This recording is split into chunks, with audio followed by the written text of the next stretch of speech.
and welcome to Midweek Experiments in Faithfulness. This is a weekly facilitated spiritual practice with a Quaker flavor and an experimental ethos.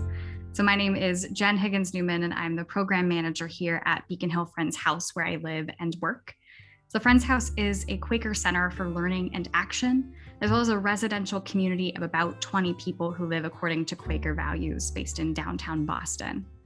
And tonight we have Daniel Ayers with the practice Sad Songs to Make You Smile.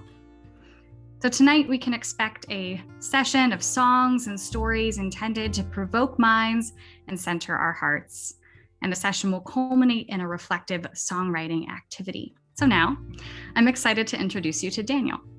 So a middle school history teacher by day, Daniel Ayers moonlights as an award-winning songwriter, bringing his arresting voice and razor-sharp wit to audiences across North Carolina and beyond. So you can learn more about Daniel's music at danielayers.net/listen. So again, welcome. We're happy that you've joined us, and Daniel, it is all yours. Thank you.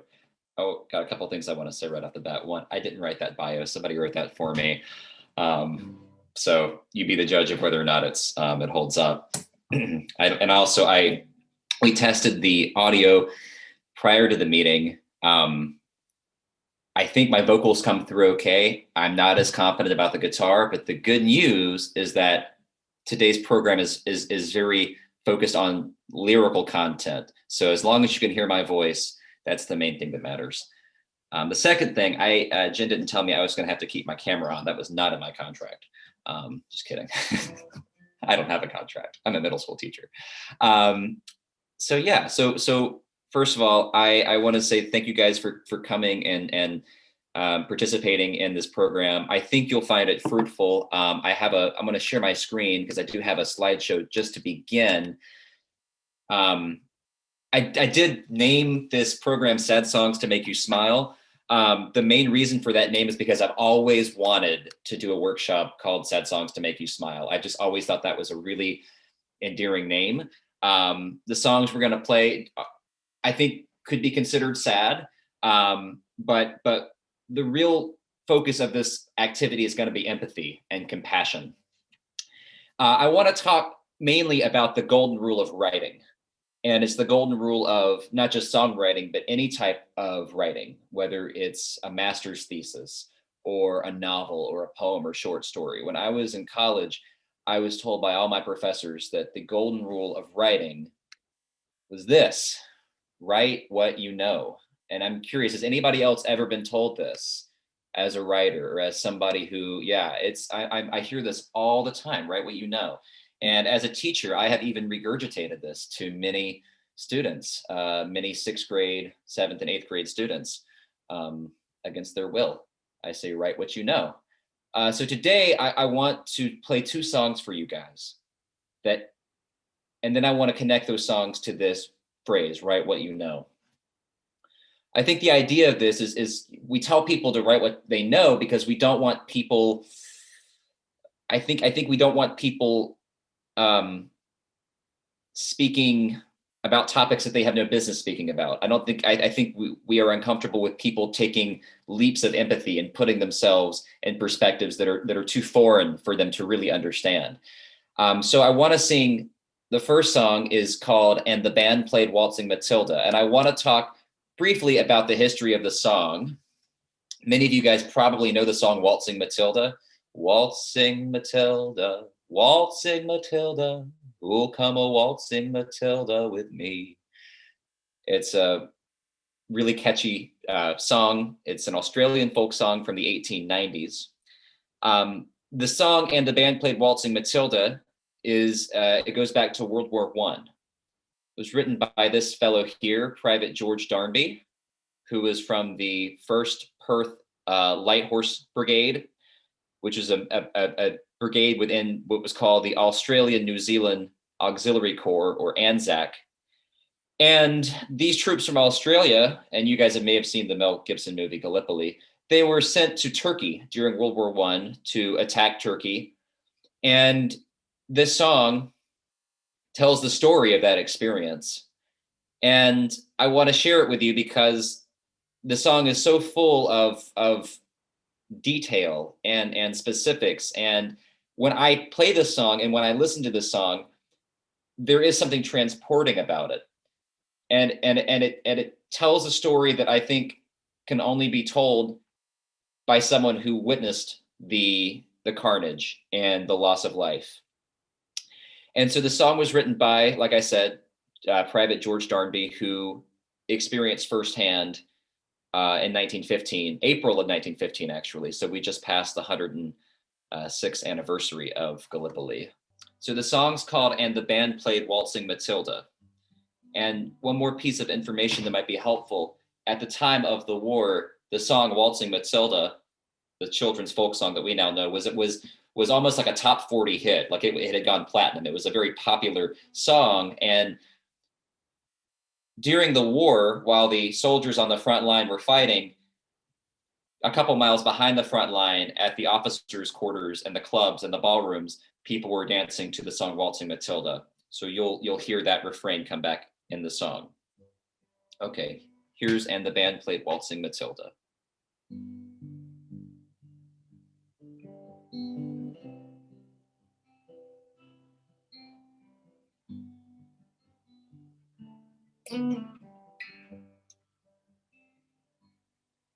Now when I was a young man, I carried my pack, and I lived the free life of the rover. From the Murray's green basin to the dusty outback, well, I waltzed my Matilda all over. And then in 1915, my country said, "Son, it's time you stopped rambling, there's work to be done." So they gave me a tin hat and they gave me a gun, and they marched me away to the war. And the band played Waltzing Matilda as the ship pulled away from the quay. And amidst all the tears, flag waving and cheers, we sailed off to Gallipoli. Now it's well I remember that terrible day, how our blood stained the sand and the water, and of how in that hell that they call Suvla Bay, we were butchered like lambs at the slaughter. Johnny Turk, he was waiting and he primed himself well. He showered us with bullets and he rained us with shell. And in 5 minutes flat, we were all blown to hell. He nearly blew us back home to Australia. And the band played Waltzing Matilda as we stopped to bury our slain. Well, we buried ours, and the Turks buried theirs. Then it started all over again. They collected the wounded, the crippled, the maimed, and they shipped us back home to Australia. And the legless, the armless, the blind, and the insane, those proud wounded heroes of Suvla. And when our ship pulled into Circular Quay, I looked at the place where my legs used to be, and thank Christ there was nobody waiting there for me to grieve and to mourn and to pity. and the band played Waltzing Matilda as they carried us down the gangway. Well, nobody cheered, they just stood there and stared. Then they all turned their faces away. So now every April I sit on my front porch and I watch the parades pass before me. I see my old comrades, how proudly they march, reviving old dreams of past glory. And the old men march slow, their bones stiff and sore, those tired old heroes from a forgotten war. And the young people ask, what are they marching for? And I ask myself the same question. But the band still plays Waltzing Matilda, and the young men still answer the call. But as year follows year, more young men disappear. Someday no one will march there at all. Waltzing Matilda, waltzing Matilda, who'll come waltzing Matilda with me? And their ghosts may be heard as they pass by the billabong. Come a waltzing Matilda with me. Ooh, come a waltzing Matilda with me.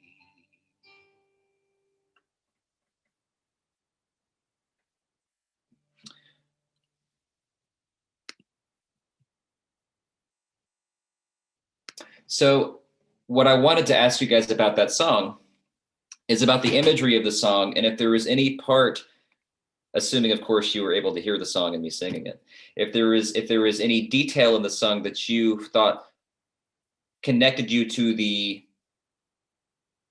story, and something that you thought, wow, you know, this was a detail that was very evocative and seems only, you know, something that only could have been written by somebody who was there.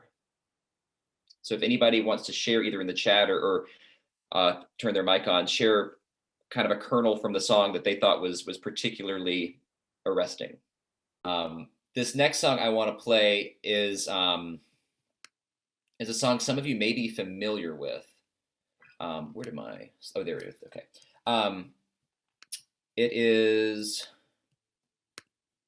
a song that has a more contemporary message, I guess, in a time when we are talking a lot about immigration and what it means to be an American. You know, that's a national conversation that we're having. This song is called Deportees, and it was written by the man on the right, Juan Villalobos, who was a migrant worker in the 1950s. And he worked in the San Fernando Valley in California. He worked harvesting grapes and then other kinds of fruit. And this song is written about his friends who were put in the 1950s. A group of his friends and fellow migrant workers were deported to Mexico at the end of a harvest season, and their plane exploded in midair, and all of those aboard died. And so, as a commemoration to the lives lost, Juan penned this song, and I'll play it for you now. And at the end of the song, I want to do the same thing we did with and the band played Waltzing Matilda. I'd like you guys to share, if you feel comfortable sharing, a detail in the song that you thought, wow, that seems so authentic and so real, something that touched you and seemed to really come from the heart of someone who experienced this and lived the song.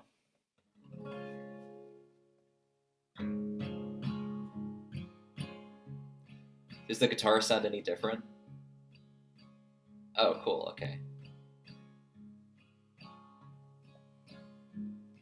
The crops are all in and the peaches are rotten.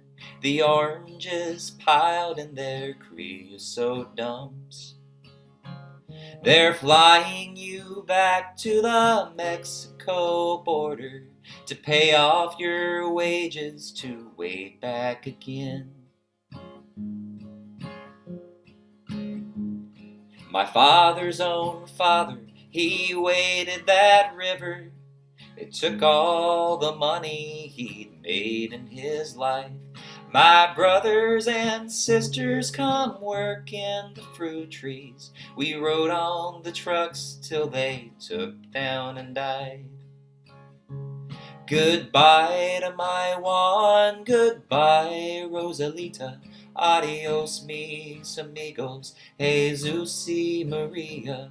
You won't have a name when you ride the big airplane. All they will call you will be deportees. Some of us are illegal and others not wanted. Their work contract's out and they've got to move on. 600 miles to the Mexico border. They chase us like outlaws, like rustlers, like thieves. We died in your hills and we died in your deserts. We died neath your valleys, we died on your plains. We died in your trees and we died in your bushes. Both sides of that river, we died just the same. Goodbye to my Juan, goodbye Rosalita. Adios mis amigos, Jesus y Maria. You won't have a name when you ride the big airplane. All they will call you will be deportees. The sky plane caught fire over Los Gatos Canyon, a fireball of lightning that shook all the hills. Who are all these friends all scattered like dry leaves? The radio says they are just deportees.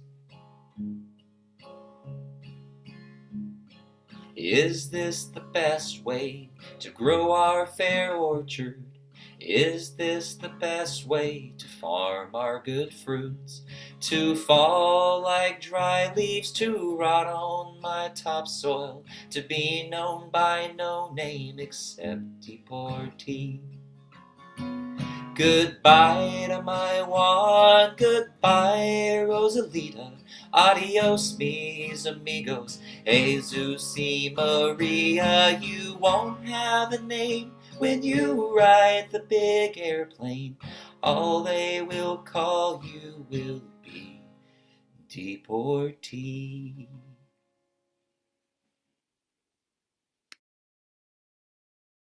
Because I think these songs are fantastic examples of the power of songwriting and storytelling in songwriting.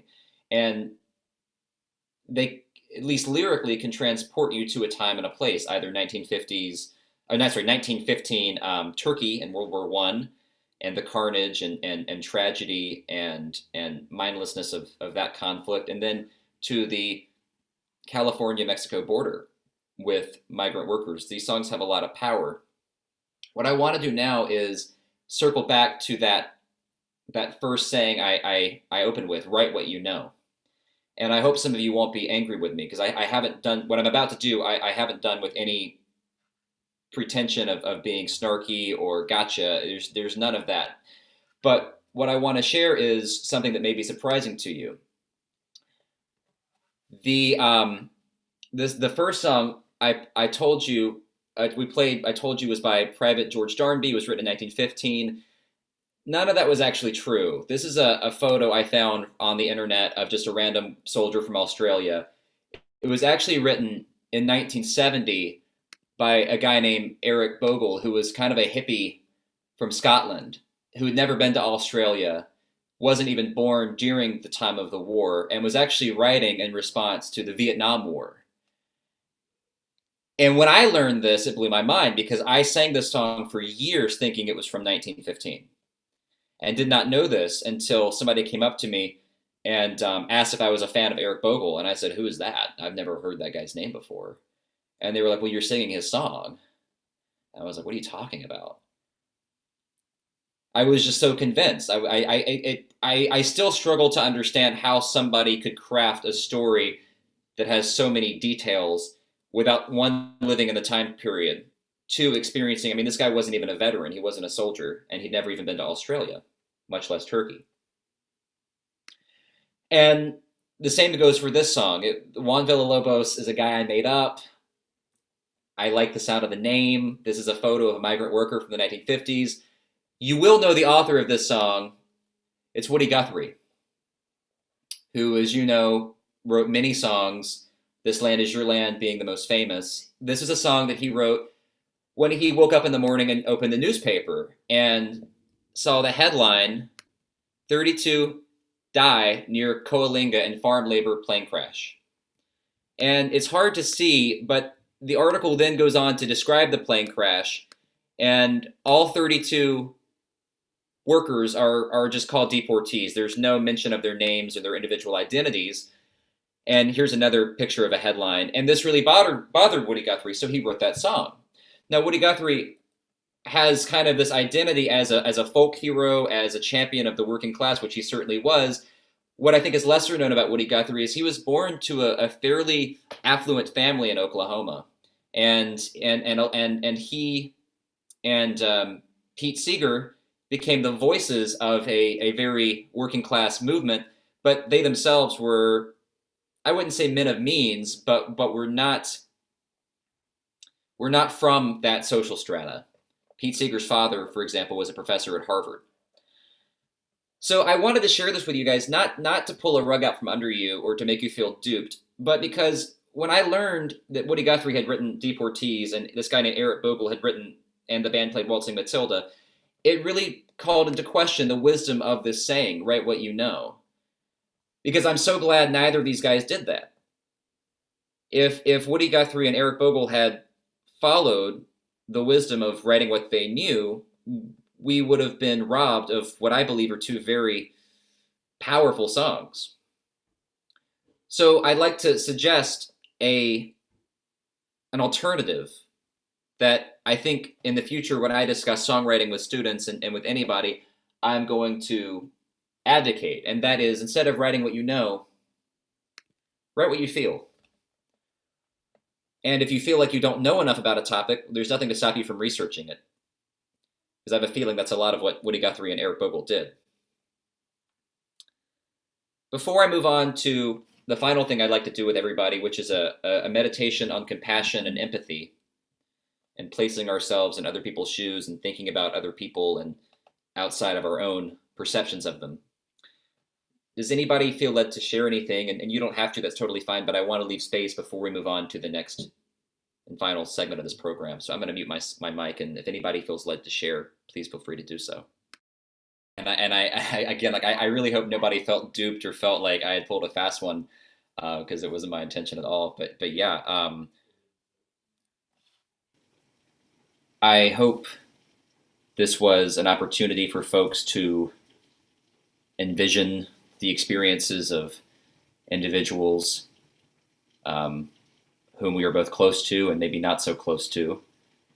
And maybe through this experience, we can get a taste of the depths of empathy that might inspire people to write powerful art that may not seem connected with their personal lives, whether they're writing about a place and a time that they've never been to, or a type of life that they've never experienced. I want to thank you guys for joining us this evening and for giving me an opportunity to meet with you. It has been, I promise you, the highlight of my school week as a middle school teacher who works with preteens all day. This is a real joy. And I don't say this with any, I'm not trying to self-promote, but if you enjoyed this experience, I do have a website. I don't ask for any money. Everything is free. I never want money to be a reason that people don't experience my music. But if you would like to listen to my music, it's danielayers.net. And as I said, it is all there for free. So please enjoy it to your heart's content.